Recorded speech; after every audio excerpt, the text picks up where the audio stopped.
नमस्कार प्रेक्षको.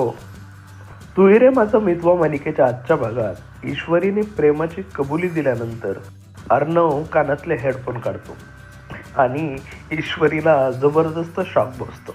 ईश्वरी अर्णवला विचारते की मी जे आत्तापर्यंत बोलले ते तुम्ही ऐकलंच नाही का?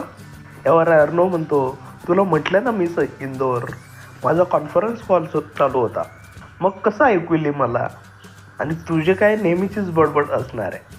मग ईश्वरी म्हणते, नाही नाही सर, आजची बडबड वेगळी होती सर. यावर अर्णव म्हणतो, ओ म्हणजे मी काहीतरी मिस केलंय. त्यामुळे ईश्वरी वैतागते आणि घरी निघून येते.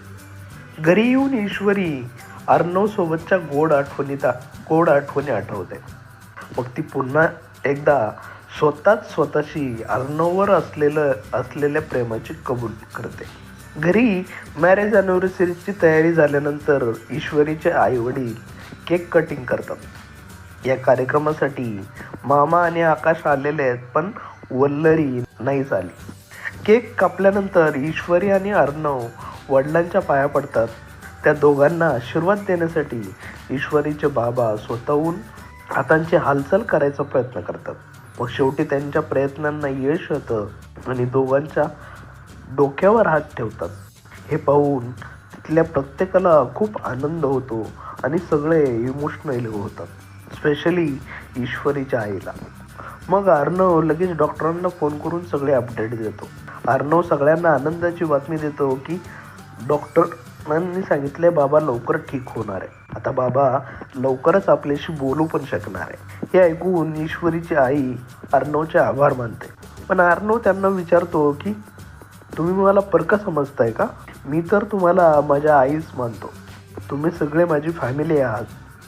कुठल्याही मुलाला त्याच्या आईने आभार मानलेला आवडेल का काकू? यावर ईश्वरीची आई म्हणते, मी तुमची आईच आहे, तुमचा खूप आधार आहे.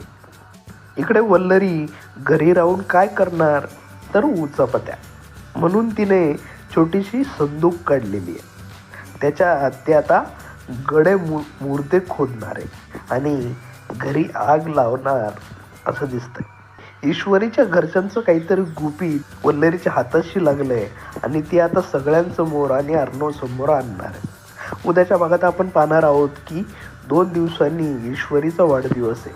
त्यामुळे ईश्वरीला सरप्राईज देण्याचं अर्णव ठरवतो. पण हे सगळं राकेशच्याही कानावर पडतं.